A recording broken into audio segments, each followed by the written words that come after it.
అందరూ చాలామంది చాలా విధాలుగా వాళ్ళ జీవితంలో వాళ్ళదే పెద్ద ప్రాబ్లమ్ అన్నట్టు, ఇంకెవ్వరికీ లేనట్టు అని అంటున్నారు. లోకంలో ప్రతి ఒక్కరికి అనేది సమస్య ఉందండి. లేదని మాత్రం లేదు. మీరు చూడండి, పక్కన ఇంట్లో పక్కన చూసి అంటారు గానీ, లోతుగా వెతకండి. ఎందుకు లేవు? వాళ్ళ దీంట్లో వాళ్ళు పైపైన మనం చూసేది హాయ్ అంటే హాయ్ అని చెప్పేసి వెళ్తామండి చుట్టుపక్కల వాళ్ళకి. వెనకింటోళ్ళకి అట్లా.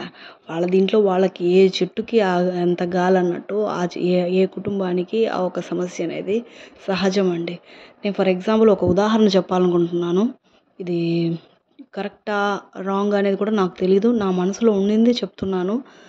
స మనకి వెలుగునిచ్చే సూర్యుడు అలసిపోతున్నాడండి, సూర్యచంద్రులు. మనం చాలా గంటే చాలా గుళ్ళు తిరిగేసి వస్తాం. ఈ ఊరనే కాదు, పక్క ఊరు, ఆ పక్క ఊరు, దీనికి ఊర్లు కాదు, స్టేట్లు, రాష్ట్రాలు కూడా దాటి వెళ్తున్నామండి. ఒక్కది కనిపించే దైవాలు సూర్యచంద్రుడు. కానీ వాళ్ళు ఏ రోజైనా అలసిపోయి మేము రాలేమని చెప్పి వదిలేస్తున్నారా? లేదు కదండి. గ్రహణాలు అనేవి వెంటాడుతూనే ఉన్నాయి. ఈవెన్ ఆ దేవుళ్ళకు కూడా గ్రహణాలు అనేవి తప్పదు. ఉదాహరణకి చందమామ చెప్తాను.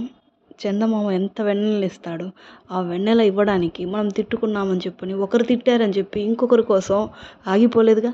ఇంకొకరు నా కోసం వెయిట్ చేస్తున్నారు చిరునవ్వుతో అనే దీంతో చంద్రుడు అనేవాడు పక్క రోజు వస్తున్నాడు. కానీ చంద్రుడిలో ఉన్నంత ఓర్పు అది మన మనుషులు కూడా, మానవ జాతి కూడా అలవర్చుకోవాలని నేను చెప్తున్నానండి. ఎందుకంటే నిమిషానికి తను కరిగిపోయే కొవ్వొత్తిలాగా అదే ఇది ఆ నెగటివిటీ ఆయనకి గ్రహణం అనేది పట్టి పీడిస్తుంటే కూడా నేను రావాలా అనే తపనతో ఫైట్ చేసి మరి ఆ గ్రహణం వీడేంతవరకు ఓపిక పట్టి మనకు వెలుగునివ్వడానికి ముందుంటాడండి చంద్రుడు అనేవాడు. అవునంటారా? కాదంటారా?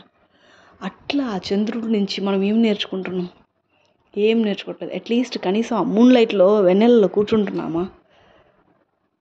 లేదు. ఎదురుగా ఉండే దేవుడితో కొంచెం సేపు మాట్లాడండి. నేను అనేది అది. కానీ నేను చెప్పేది ఏంటంటే అండి, మనం సమస్యలు అనేవి, ఒడిదుడుకులు అనేవి జీవితంలో ఇది సహజం. మనం నేర్చుకోవాలంటే చంద్రుడిని చూసి చాలా నేర్చుకోవచ్చు అండి. రోజుకి కరిగిపోతుంటూ వస్తాడు.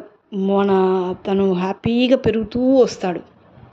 పైకి అంచెలుగా ఒక్కొక్క మెట్టు ఎక్కుకుంటూ తన ఆకారాన్ని తను నిలుపుకుంటూ వేసుకుంటూ వస్తాడు. కానీ ఈ ఇది ఏమవుతుందంటే, రోజులు అతనికి మనం ఎప్పుడో ఒకసారి కష్టం వస్తుందండి.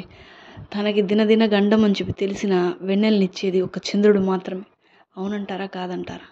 అలాగే సూర్యుడు కూడా తన వెలుగు లేకపోతే ఎంత కష్టపడతారు మానవాళి అని చెప్పని ఒక విధంగా మనల్ని సేఫ్గా ఉంచడానికి కోసమే వానకి తట్టుకోలేము, చలికి తట్టుకోలేమని సూర్యుడు నేనున్నాను అని చెప్పి వస్తున్నాడు సూర్యుడు.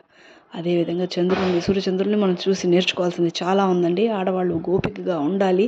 ఏదైనా జగడం ఇట్లా వచ్చినప్పుడు నా కుటుంబాన్ని నేను నిలబెట్టాను, ఒక ఈగోని తగ్గించుకోవడంలో తప్పు లేదు, ఆడవారైనా మగవారైనా.